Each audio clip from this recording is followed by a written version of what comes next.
I hope you're having a great day. I really do.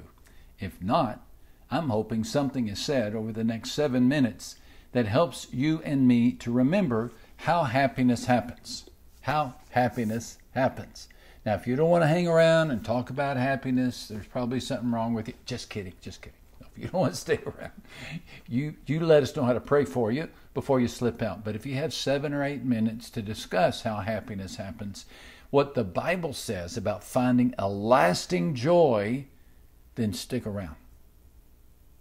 You know, sometimes we think that there is a way in which the world should run. And when others behave in ways we don't like, it irritates us. It irritates us.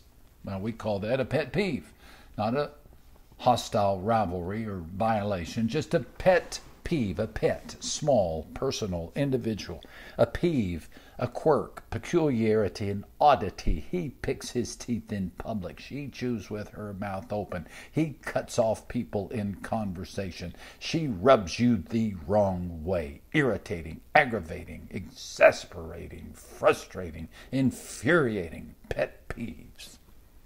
Got any? Boy, don't they take a toll on our joy count. But should they? I mean, joy is so precious. Shouldn't we protect it?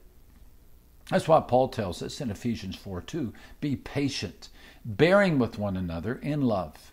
Now, this is a great little text. The Apostle Paul's word for patience is a term that combines long and tempered. It's long-tempered. Short-tempered, the short-tempered person has a hair trigger reaction, but the patient person is long-tempered. And the word tempered, oh, you're going to like this. It literally means taking a long time to boil.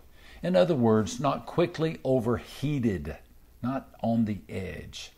Now, irks come with life, but they don't have to diminish our life. That's the point of the Apostle Paul. The patient person is not blind to all the peculiarities and the oddities of the world, but rather than react, he or she bears with them. Don't you appreciate Paul's realism? He says, just bear with one another.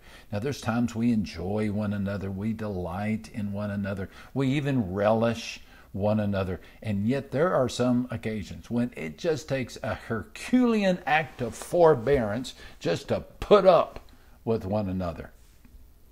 Paul's verb here means exactly that, just to tolerate, to endure, to forbear. Happiness is less an emotion and more a decision to bear with one another and not let pet peeves take our joy. By the way, don't people bear with you? The next time you find it difficult to live with others, just think, what's it like to live with you?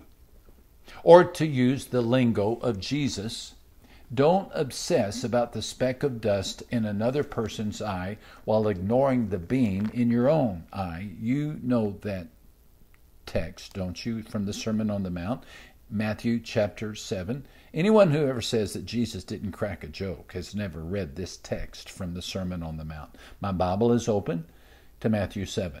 Jesus said, now why do you notice the little piece of dust in your friend's eye, but you don't notice the big piece of wood in your own eye? How can you say to your friend, let me take that little piece of dust out of your eye? Look at yourself, Jesus said. You still have that big piece of wood in your own eye. You hypocrite. First, take the wood out of your own eye, and then you will see clearly. Then you will see clearly to take the dust out of your friend's eye. Again, that's Matthew 7, verses 3 through 5. Jesus envisioned a fellow who has a 2x4 sticking out of his eye. I mean, it protrudes like Pinocchio's nose. And even though the beam is in his eye, it is never on his mind. He's naive, absolutely naive regarding the stares of others. When they stare at him, he just assumes it must be because he's so handsome.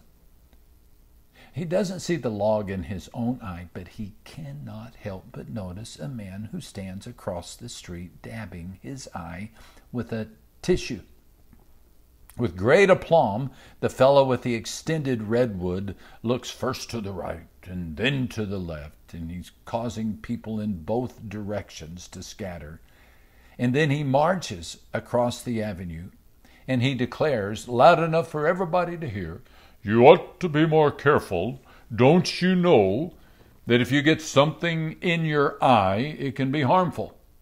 And then he smugly turns and struts down the street. Bizarre, don't you think? On target, don't you think? Do we not have an eagle-eye vision when it comes to others, but have a tendency to be blind as moles when we examine ourselves? Were we to be honest, brutally honest, don't we spend more time trying to fix others than we should? Don't we have more expertise on the faults of our friends than the faults of ourselves? Now, don't get me wrong. Jesus' teaching did not preclude the place of constructive and helpful criticism. He simply urged us to keep the sequence correct. First, he said, take the wood out of your own eye, and then you will see clearly to take the dust or the speck out of your friend's eye. There is a time to speak up, but before you do, check your motives. The goal is always to help, never to hurt. Look at yourself before you look down on others. And rather than put them in their place, why don't you put yourself in their place? Don't we owe it? Don't we owe it to one another to bear with one another? As you go about your day today, cut people slack. Ease up. Life is too precious. Life is too brief. Life is too valuable to be spent in a huff. Reduce your number of peeves. Be patient with the people who pet them. The world, for all its quirky people, is still a wonderful place to live. And the sooner we can find the beauty, the happier we will be. Have a great day.